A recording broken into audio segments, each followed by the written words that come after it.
4 दिवसापूर्वी ज्यावेळेस आपण कलेक्टर साहेबांना सर्व जिल्हा लेवलला प्रांत स्तरावरील पेंडिंग अर्जांची यादी घेऊन तसेच सर्व डॉक्युमेंट्स जे एव्हिडन्सेस आपल्यासोबत होते ती यादी घेऊन साहेबांना सादर करायला गेलो असता साहेब तालुका दौऱ्यावर असल्यामुळे साहेबांना फोनद्वारे संपर्क करून आपण साहेबांची अधिकृत भेटीची वेळ मागून घेतली होती आणि साहेबांनी आपल्याला सोमवारी सकाळी म्हणजे आज सकाळी 10:30 वाजता भेटीची अधिकृत वेळ दिलेली होती।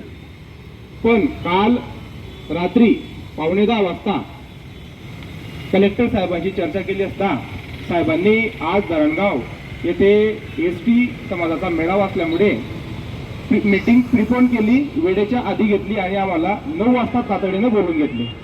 त्या संदर्भात साहेबांचे PNचा सुद्धा फोन आला की सकाळी 10:30 ची निर्धारित जी मीटिंग आहे ती आपण सकाळी 9 वाजता ठेवलेली आहे, म्हणून आपण 9 वाजता पोहोचा।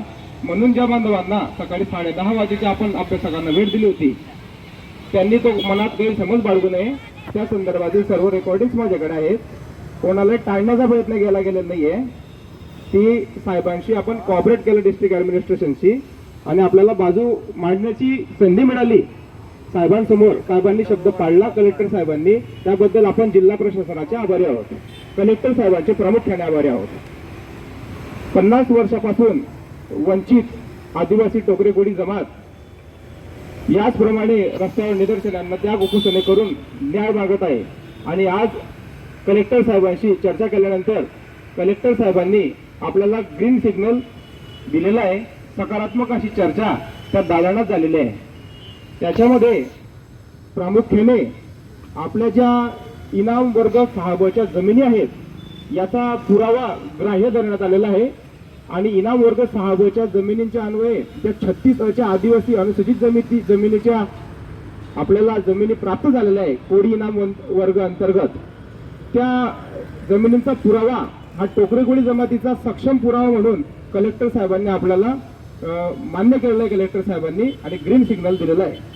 दुसरी एक महत्वाची बाब म्हणजे आपल्या 1950 पूर्वी टोकरे कोळी अशा स्पेसिफिक नोंदी ज्या प्रांत स्तरावर मागितल्या जात होत्या की टोकरे कोळी जातीचा ठोस पुरावा सादर करा म्हणून आणि आपल्या सर्व अधिकाऱ्याचे आदेश होते की 1901, 11, 21, 31 या साली कोळी फक्त मुख्य जातीची नोंद घेण्यासंदर्भातील जे आदेश होते त्या आदेशासंदर्भातील एक ऑफिशियल गॅझेटेड डॉक्युमेंट साहेबांनी TRTI तसेच सर्व प्रांतांना फॉरवर्ड करण्यात तातडीने PNना कळवलेले आहे की या जातीच्या नोंदी ब्रिटिश जनगणना अधिकाऱ्याच्या आदेशामुळे कोळी या अशा घेण्यात आलेल्या आहेत आणि आपला या जिल्ह्यामध्ये टोकरे कोळी समाजाचं अस्तित्व आहे असं जिल्हाधिकारी साहेबांनी मान्य केलेलं आहे आणि ज्याप्रमाणे माननीय मुख्यमंत्री यांच्या अध्यक्षतेखाली 20 ऑक्टोबर 2023 रोजी जी बैठक झाली त्या बैठकीमध्ये सेवानिवृत्त न्यायाधीश यांच्या अध्यक्षतेखाली जी समिती गठीत होणार आहे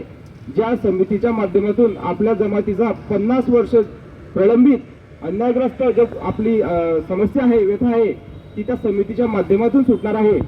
म्हणून त्या समितीवर आपण प्रामुख्याने लक्ष देणं बंधनकारक आहे, अनिवार्य आहे। कारण जिल्हा प्रशासन म्हणून जिल्हा दंडाधिकाऱ्यांचे काही मर्यादा असतात आणि ज्या काही गोष्टी राज्य पातळीवर कायदे मंडळात पारित केल्या जातात किंवा जे काही समिती राज्यस्तरीय लेवलला गठीत केली जाते तिचे अहवाल राज्य शासनाने स्वीकारावे हा सर्वस्वी अधिकार हा राज्य शासनाचा असतो।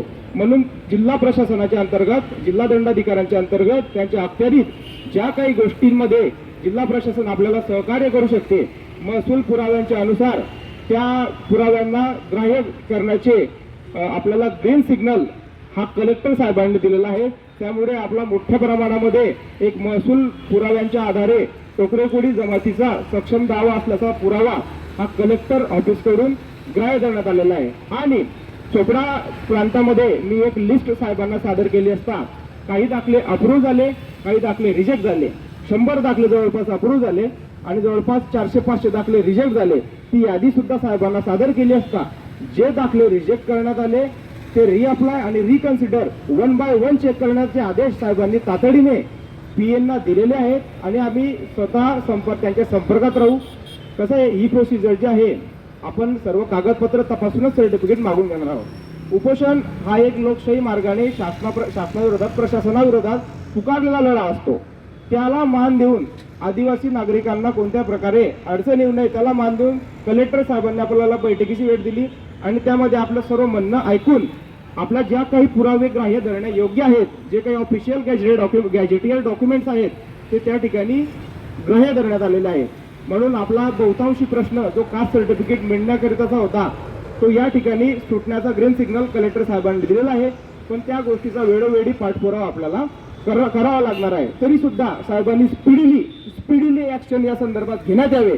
तातडीने सर्व जिल्हा प्रांत स्तरावरील जे काही ऍप्लिकेशन पेंडिंग आहेत त्यांचा स्पीडीली ऍक्शन घेण्याकरता पीएनना आदेश केलेले आहेत आणि आज जे काही दाखले आपल्याला देय आहेत ते दाखले जर प्रांताधिकारी कार्यालयाकडून जिल्हा प्रशासनाकडून मिळत असतील, आता आम्ही त्यांच्या टचमध्ये राहणार आहोत पीए साहेबांच्या, जर दाखले आपल्याला आज प्रथमदर्शनी पुराव्यांच्या आधारे तातडीने उपलब्ध करता येत असतील तर आपण ते मिळवून आज कदाचित उपोषणाची सांगता होऊ शकते.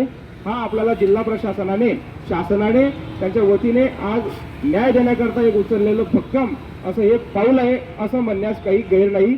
म्हणून आपण जिल्हा प्रशासनाचे तसेच महाराष्ट्र शासनाचे याद्वारे उपोषणाच्या द्वारे आदिवासी टोकरे कोळी जमातीला न्याय दिल्याबद्दल आपण त्यांचे मनस्वी या ठिकाणी आभार व्यक्त करू. जय हिंद.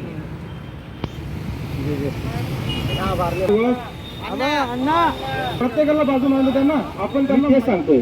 आपण प्रत्येक आंदोलनात मी सुद्धा सहभागी, आपण सहभागी आहोत. प्रत्येकाला माईक मिळणार आहे, प्रत्येकाने समस्या व्यक्त करा. आपण इथे एका जातीचे एका रक्ताचे आहोत. तुमच्या ज्या समस्या आहेत त्या आमच्या आहेत. दालनात जे घडलं मी ते व्यक्त करतोय. एवढं सगळं होऊन सुद्धा जर प्रशासनाने आपल्याला सर्टिफिकेट नाही दिले तर मग त्याला राहिला असतो आपल्याला प्रशासनाविरोधामध्ये लोकशाही मार्गाने पुढे आपण त्याच्यावर उपाययोजना करू. पण जर कलेक्टर साहेबांनी ग्रीन सिग्नल दिला आहे असं मी सर्व इथे उपस्थितांच्या जे त्या ठिकाणी दालनात उपस्थित होते यांच्या अनुमतीने सांगतोय. म्हणून एकेकाने आता या ठिकाणी आपलं मत व्यक्त करा, त्यानंतर प्रत्येकाला बोलण्याची संधी सोडवणे.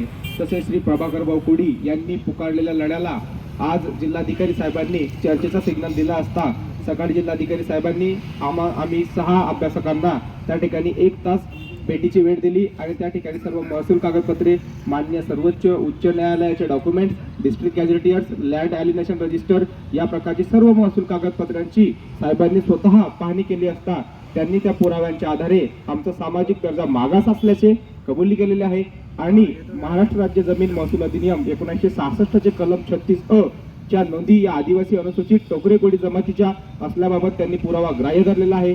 त्याचप्रमाणे ज्यांच्या घरामध्ये कास्ट सर्टिफिकेट इश्यू केलेले असतील आणि त्यांनी ते जोडलेली असतील तर त्यांना सुलभरित्या टोकरे कोळी जमातीचे दाखले देण्यात येतील. ही सर्व चर्चा ही कलेक्टर साहेबांच्या दालनात घडलेली आहे, पण ती अद्याप आपल्याकडे लेखी पत्राच्या स्वरूपात प्राप्त झालेली नाही.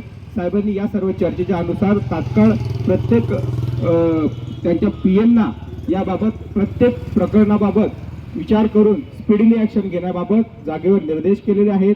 म्हणून आम्ही आता साहेबांच्या त्या आदेशानुसार पीएनना टचमध्ये राहून याप्रमाणे सर्व त्या पेंडिंग अर्जांच्या कार्यवाहीवर पाठपुरावा करून आपल्याला त्यांना वेळ द्यावा लागणार आहे. कारण एक प्रोसिजर असते ती फॉलो करून ते त्याप्रमाणे आपल्याला जात प्रमाणपत्र वितरित करणार आहेत. पण तरी साहेबांनी स्पीडीली ऍक्शन करण्याचे सर्व प्रांतांना निर्देश करण्याचे पीएनना कळवलेले आहे आणि अद्याप हा लढा उपोषणाचा सुटलेला नाही असे आपण आम्ही या ठिकाणी सांगू इच्छितो.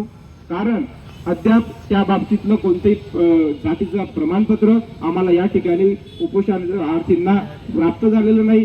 जे काही पेंडिंग अर्ज असतील ते प्रथमदर्शनी पुराव्यांच्या आत जर प्रांत स्तरावरून आम्हाला निर्गमित होत असतील तर जिल्हा प्रशासनाच्या वतीने आम्ही उपोषण सोडण्यास तयार आहोत.